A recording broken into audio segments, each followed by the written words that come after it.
Should we buy or sell the Canadian dollar / the Japanese yen currency pair? First off, read this disclaimer carefully. And do your good deed of the day by liking and subscribing. So, we do have a 19.5% move from the 52-week low, 1.8% away from the 52-week highs. Here is the very big picture, weekly data points, and do we have time cycles? I do smell the whiff of some interesting time cycles. Yeah, there's this, well, let's get it. It's not like squeaky clean, but it is clean-ish. So the time cycles, they really came into their own here. So this is where we have rise, decline, and this is way back in 2005. Rise, decline, rise, decline, rise, definitively seen a rise. So these time cycles, they have enabled you to almost print money for a couple decades. That's very impressive. There's no guarantee, of course, that the time cycles will continue to give you very good signals. But given the time cycle, there's good reason to expect decline heading towards early 2024. So there could be a major downtrend on the horizon, purely, of course, based on the time cycles. You can see that the bulls have, been on quite an ambitious run. But so back here, we failed at this level here as well. Here, we had a bit of a Pyrrhic victory. But back here, we did actually turn the current level into a support level. So there's that.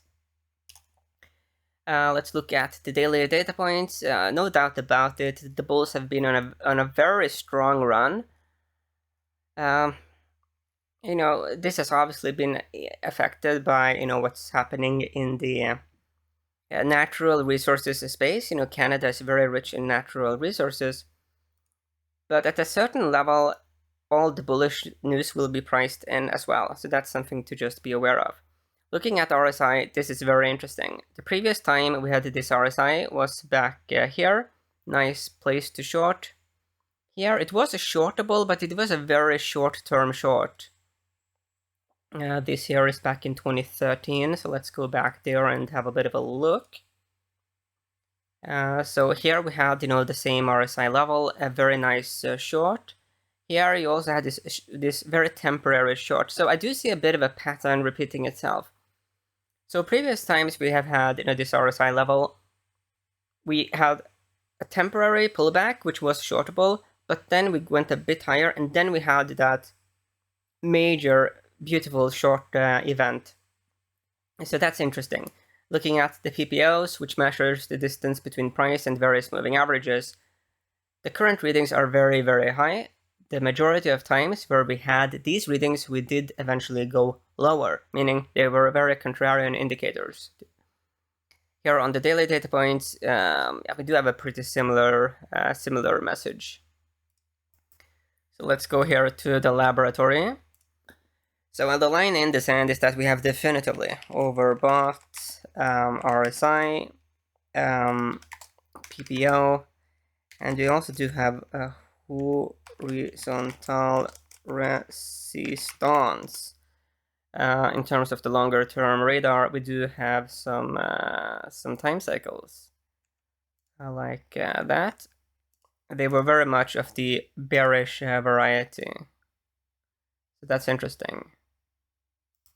So in terms of giving the technicals a bit of a rating here, I have to give it a bit firmly to the bears. Yeah, I think I will give them actually a minus. Yeah, I think I give them a -5. Because if you look, we did look at the previous times we had these readings, and there were, this pattern of a minor pullback, then higher, and then the major pullback. So maybe we just get the minor pullback, but so it's either we get a minor pullback or the major pullback. Obviously, we could also just roar higher. That's possible as well, but the data is more supportive here of bearish technical thesis. Here is the seasonality data. So looking here at the averages over the last 7 years, we usually see some pullback. The last 10 years in red, pullback. Last 5 years in green, pullback. So there is a tendency to see Canadian dollar weaken, heading towards early May. To the left, over the last 5 years, from April to May, frankly to August, we do see a declining seasonality. Over the last 10 years, very clear. I mean, this is a very clear pattern. Let's get the right color, bearish, towards August. Then we go giga picture. Last 20 years, it's very clear. April is very strong for this pair, but May, June, July, August, we do see weakening seasonality. So that is definitively interesting. So when you look at the average price performance, 0.6, 0.1, you do see that if you look here to the right, purely looking at the average, then it looks extremely bullish. But when you look here at the percentage of times in which we close higher than we opened, 68, 58, 47, 32. So I think I will give the seasonality to the bears, but not in like an extreme way. I give them a -2.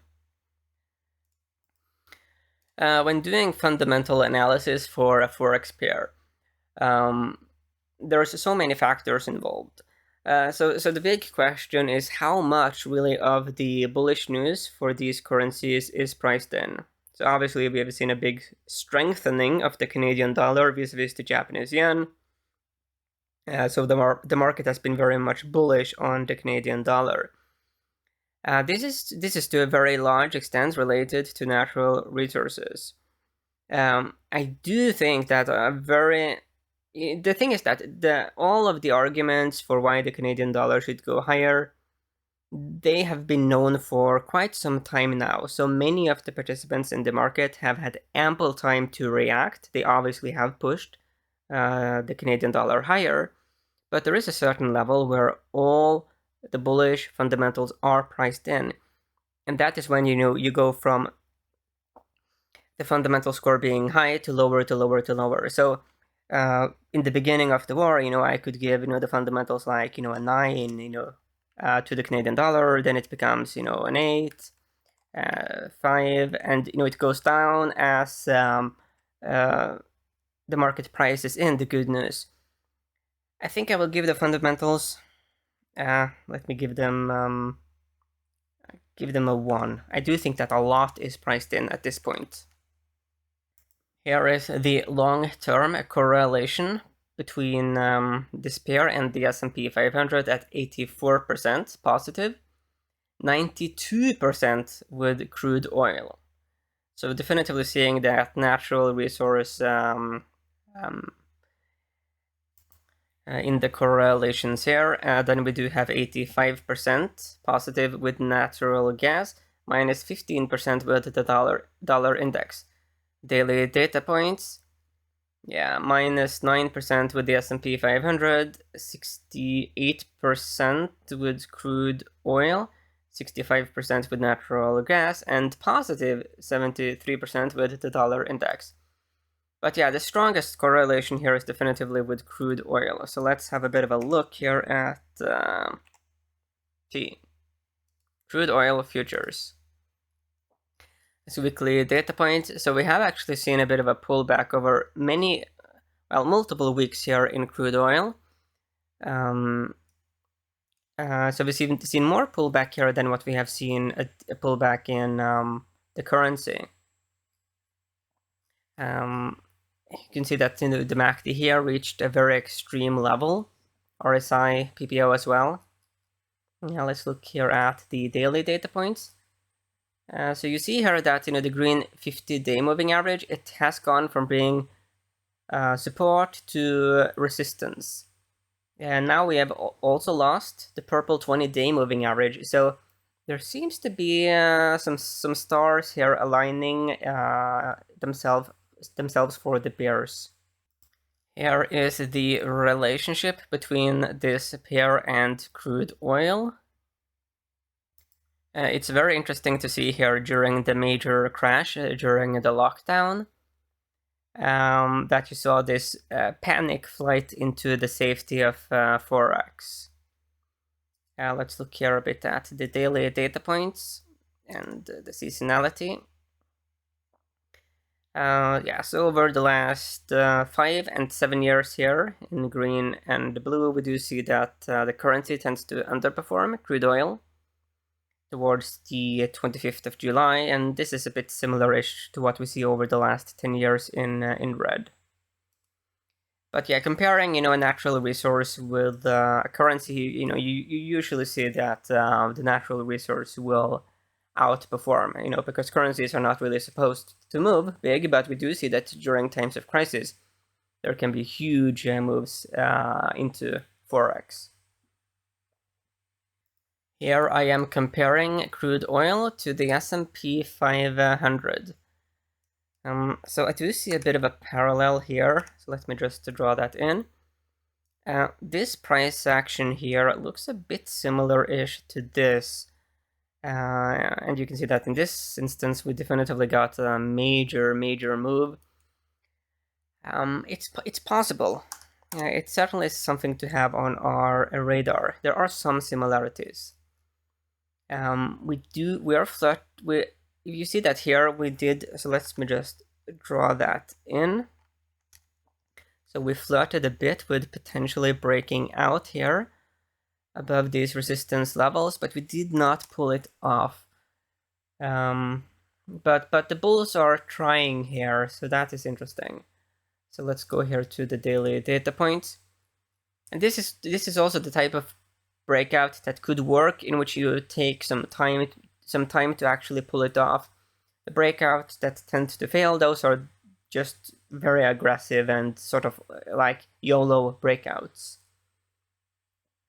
So in terms of the seasonality here, in red over the last 10 years, crude oil does tend to underperform here towards late July. In blue over the last 7 years, a bit of a similar-ish message.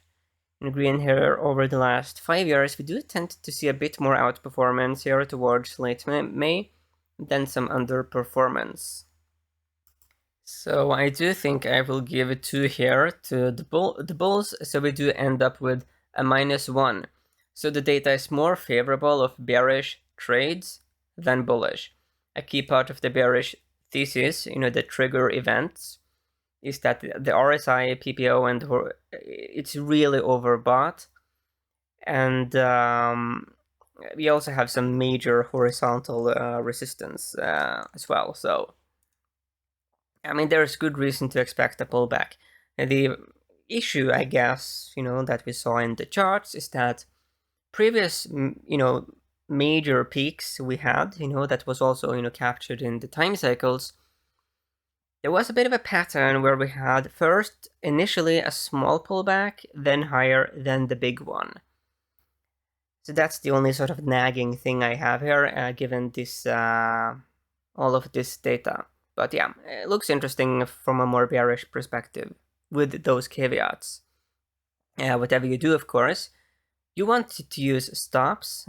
That's what all the market wizard super traders tell you. Use stops, stops, stops. And I also think it's very prudent to be market neutral in a real sense, meaning statistically speaking, market neutral. And you go here to get VIP access. And if you know PineScript, I am looking for someone who knows PineScript because I have some absolutely amazing technical indicators that I want to make.